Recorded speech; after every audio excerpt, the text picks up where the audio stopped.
This human system in yoga, we look at it as 5 sheets or 5 layers. 5 layers of body. In the yogic system, there is no such thing as mind, there is no such thing as anything. Everything is seen as body because we are looking at it as a technology for transformation. These are called Annamaya Kosha, Manomaya Kosha, Pranamaya Kosha, Vijnanamaya Kosha and Anandamaya Kosha. Anna means the food that you've eaten.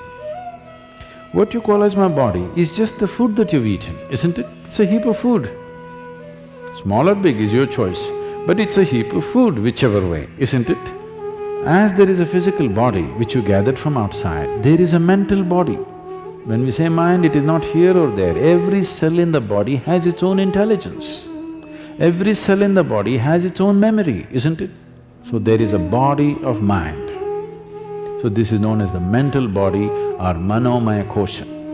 So that is hardware, this is software. This hardware and software cannot do much unless you plug it into quality power. So the third layer of the body is called Pranamaya Kosha or the energy body. These three are physical in nature. The next layer of the body is a transitory body, which is known as the Vijnanamaya Kosha. It is a transitory body. From physical to non-physical, it's transiting. It does not ascribe to any of the physical qualities, but at the same time it has not become completely non-physical either. The fifth one is called as Anandamaya Kosha. In English language, it translates into as bliss body. Bliss body does not mean there is a bubble of bliss inside you. We are calling it bliss body because in our experience, whenever we touch it, we become blissful. So we are calling it bliss body. That's not its nature, that is what it causes for us. It is a non-physical dimension which is the source of everything that is physical. If you align the physical body, the mental body and the energy body in proper alignment and balance, there will be no physical or psychological ailments within you. It is just a disaligned state which causes all kinds of problems. When body comes to a certain ease, there is no dis-ease. So if you align these things, only then you have a passage, you have a possibility of touching the Anandamaya Kosha, where blissfulness becomes a natural process. It is not that you're blissful about something, you're just blissful because that is the nature of life.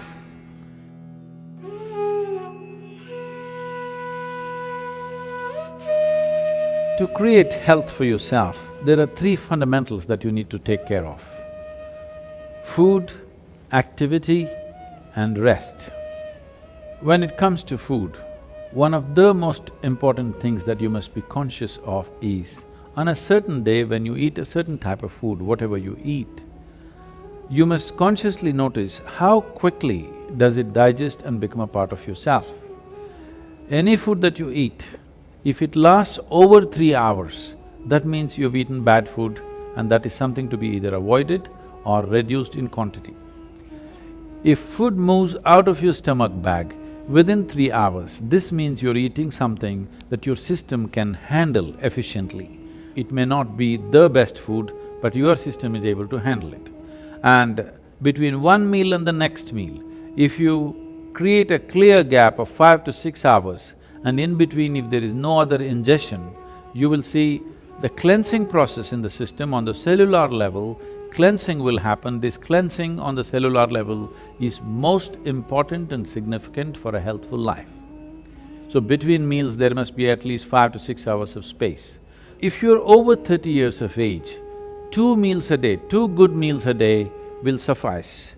One in the morning and one in the evening. After the evening meal, before you go to bed, there must be a minimum of 3 hours, and if there is a certain amount of physical activity, not necessarily very heavy or strenuous activity, just simple walking or maybe a dance or something like this, create something for yourself where about at least 20 to 30 minutes there is some physical activity after the evening meal.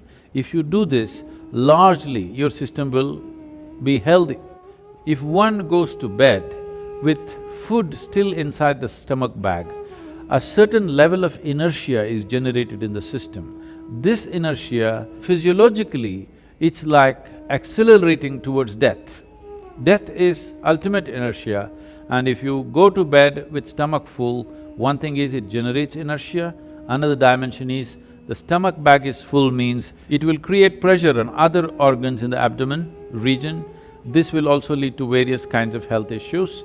It's very important when you go to bed, again, food has moved out of the stomach bag, that the bag is not heavy to put pressure on. As you sleep in different postures, it should not be putting pressure on the rest of the organs. When it comes to activity, in this brief time, I don't want to give you an exercise regimen. The simple thing that we need to understand is, our body is capable of bending forward, bending backward and twisting sideways on either side. This much activity must happen, whatever we do, in whatever form. If you do classical Hatha Yoga, that is the best way to do it, scientific way of doing it.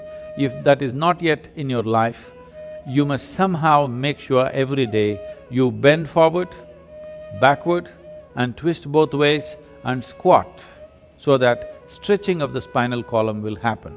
This much activity is a must for everybody on a daily basis if we want to keep the entire system in a healthful state, particularly your neurological system, which will be an issue as one ages. The volume of rest that an individual needs is determined by various factors.